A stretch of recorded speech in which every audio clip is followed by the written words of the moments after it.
যে খবরের দিকে নজর রাখবো, আজ মহাকুম্ভে প্রধানমন্ত্রী, দিল্লির ভোটের দিন আর আজকেই প্রয়াগরাজে প্রধানমন্ত্রী, ত্রিবেণী সঙ্গমে পুণ্য স্নান। গত মঙ্গলবার মৌনী অমাবস্যায় শাহী স্নানে গিয়ে পদপিষ্ট হয়ে মৃত্যু হয় 30 জনের এবং তা নিয়ে তোলপাড় হয় জাতীয় রাজনীতি। এই আবহেই মোদির মহাকুম্ভ সফর।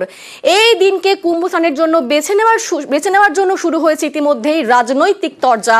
আজ দিল্লির ভোট এবং আজকেই দিল্লির ভোটের দিনই প্রয়াগরাজে প্রধানমন্ত্রী, ত্রিবেণী সঙ্গমে পুণ্য স্নান করবেন তিনি। আজকের দিনটিকেই বেছে নেওয়ার জন্য ইতিমধ্যেই শুরু হয়েছে রাজনৈতিক তরজা। আর এই মুহূর্তে যে ছবি আমরা দেখতে পাচ্ছি, ইতিমধ্যেই মোদি সেখানে পৌঁছচ্ছেন এবং আজকে তিনি ত্রিবেণী সঙ্গমে পুণ্য স্নান সারবেন।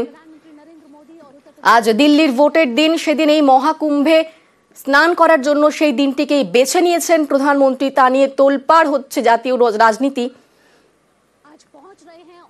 এবং ইতিমধ্যে এ নিয়ে রাজনৈতিক তরজাও শুরু হয়ে গিয়েছে।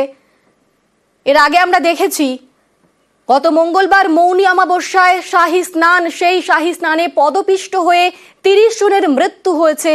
এ নিয়ে তোলপাড় হয় জাতীয় রাজনীতি। আর আজ দিল্লি ভোটের দিন, সেই দিল্লি ভোটের দিনেই আজকে মহাকুম্ভে মহাস্নান সারবেন প্রধানমন্ত্রী নরেন্দ্র মোদী। ত্রিবেণী সঙ্গমে পুণ্য স্নান সারবেন তিনি। এর আগে আমরা দেখেছি প্রায় প্রত্যেকেই বিশেষ তারা কিন্তু এই ত্রিবেণী সঙ্গমে পুণ্য স্নান সেরেছেন এবং আজকের দিনটিকে বেছে নিয়েছেন প্রধানমন্ত্রী নরেন্দ্র মোদী। আজ দিল্লির ভোট এবং সেই দিনটিকেই বেছে নেওয়ার জন্য শুরু হয়েছে রাজনৈতিক তরজা।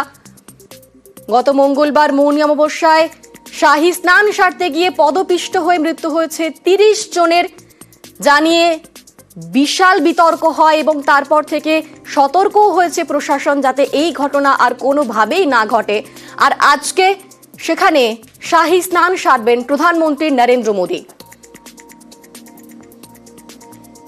এই মুহূর্তে আমাদের সঙ্গে রয়েছেন প্রতিনিধি আশিকা। এই মুহূর্তের কি আপডেট? মোদী এই মুহূর্তে কোথায় পৌঁছেছেন, কখন তিনি স্নান সারবেন, ঠিক কি আপডেট পাচ্ছি?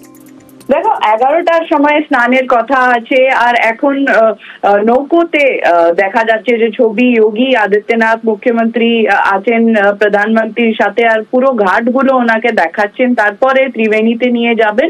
ওখানে 11টা নাগাদ, 11টার একটু পরে উনি স্নান করবেন। তারপরে অক্ষয় বটের দর্শন করবেন, হনুমানজির একটা যে মন্দির আছে ওখানে দর্শন করবেন।